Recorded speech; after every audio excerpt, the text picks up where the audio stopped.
Hello, my name is Steve Freed, Vice President of Grain Research for ADMIS Investor Services. Today we have Dave Hightower and Dan Basse here with us to talk about a commodity outlook. Last in January we met in Florida and with our customers, and we talked about the commodity outlook then, so we thought it would be a good idea to kind of update you on what we see right now.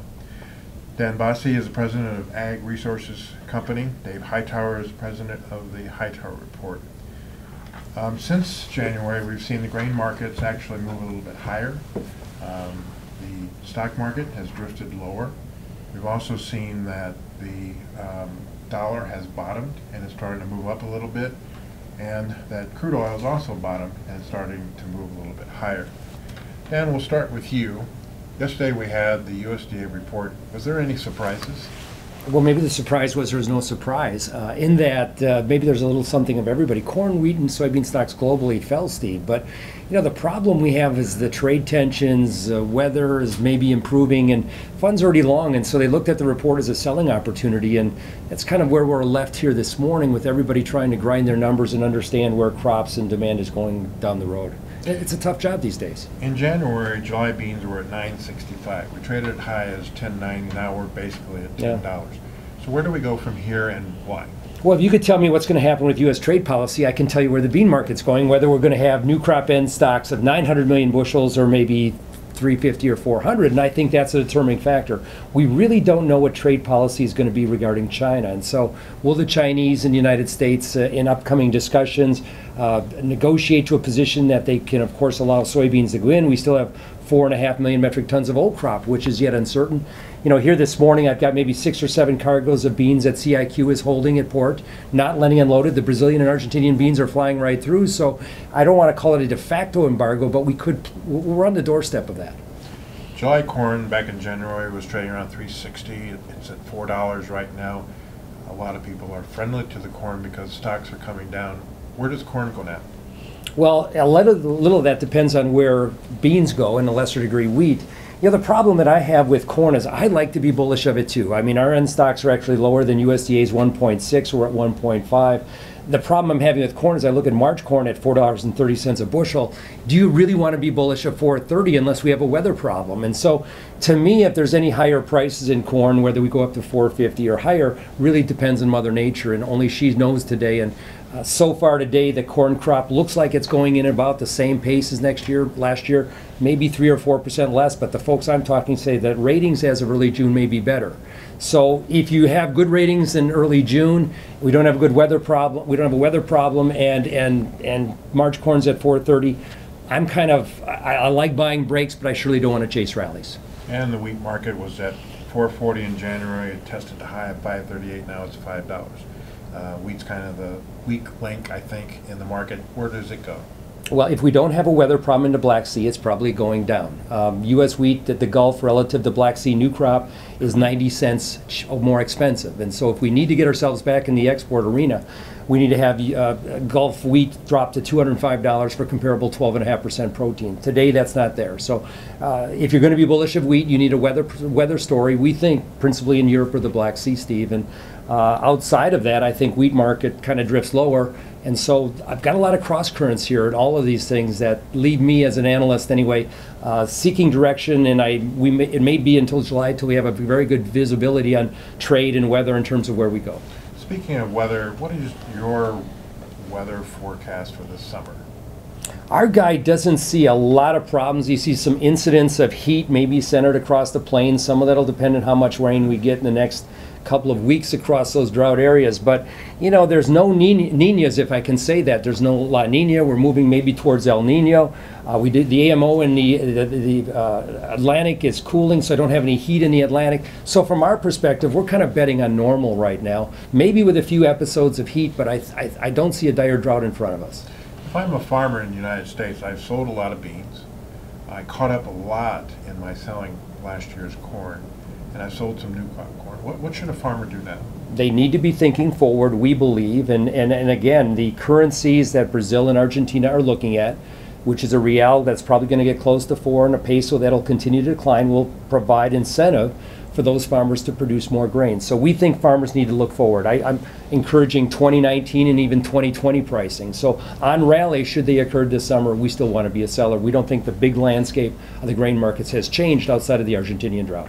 Great. Dave, the U.S. Fed is expected to increase interest rates this year. Is that going to affect the U.S. economy? You know, I don't think so. I think that data from the first quarter and even into the second quarter has shown a real Goldilocks, not too hot, not too cold. And in fact, despite higher oil prices, the PPI, CPIs remain flat on the carpet. And so there's no impetus for the Fed, and they've been pretty clear so far by saying they're not concerned. In fact, they're okay with inflation notching higher. So that same forecast then means, you know, the dollar, I have a contrary opinion. I think the dollar has kind of seen its strength for the time being because it's disappointed. It wanted to see blow away growth, the Fed with 5 or 6 rate hikes, and now we're getting to the middle of May and the economy's not there to justify it. The crude oil rallied to $71 a barrel. Where does it go from here? Well, you know, this gives me hope for all commodity markets because this is a bona fide structural move in the oil, and maybe only the last $4 or $5 has been interjecting a Middle East premium into the equation, and so maybe that's a little fluff, and the record spec and fund long in the crude oil market kind of leaves the market a little bit vulnerable. But if you look at year-over-year stocks, we have deficits in each area. Despite the fact that we're producing ever more oil on a monthly basis, the oil's flowing out of the U.S., it's flowing to China, it's flowing to India, and so there's no apparent buildup. And lastly, the Saudis have been made a huge commitment to changing their economy, and they have given up market share to hold back supply off the market. That's an astounding development. You talked a little bit about the dollar. Some people say the currency traders are maybe the best traders in the world. How are they reacting to all these trade issues, whether it's China, NAFTA, tensions in the Middle East? How does all that filter into the currency market? Certainly they have a different view than what the national media has, because if you look at it, all of the really negative international relationships that the U.S. Busting NAFTA, trade war with China, North Korea, aggressive military action, those all may unwind in a positive fashion. So, you know, whether you agree or not with the policies, this really hard, aggressive stance by the president, followed up by the deal, you know, things have not been as bad as we expected. So, you know, I think trade is not going to be as impeded as what people fear. Gold and silver has been in the big, broad trading range. Where do they go from here? Well, that's difficult because they're so the market is so focused on safe haven and action in the dollar that the gold market's going to be a following market. But we just posted yet another decline in South African gold production, and that's a long-term trend. But no one cares about a little bit of supply. To get a big bull market in gold, you got to have people running to the marketplace. But it's tightening, and we have wage negotiations coming up in South Africa, so the summer could prove to be a hot time for the gold market. We're seeing the cotton and cocoa markets going up. Why? Well, again, I think that not too hot, not too cold, steady progression in world economic activity is really a positive. And if you look at what some of those cocoa in particular is priced in the pound and some other items, you know, some of the gains that's happened in cocoa are offset by the currency.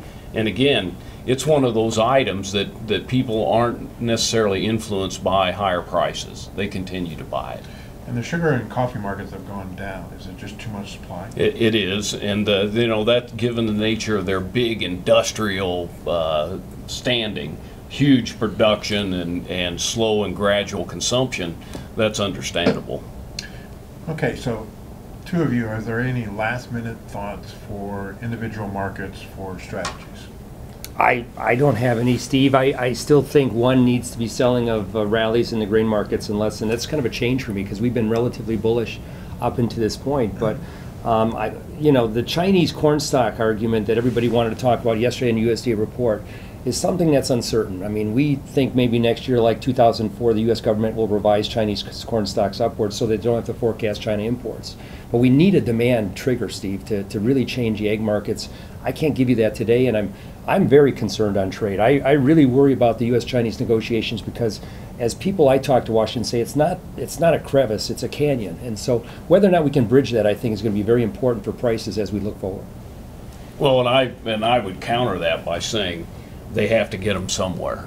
And what's important is, does China still use them?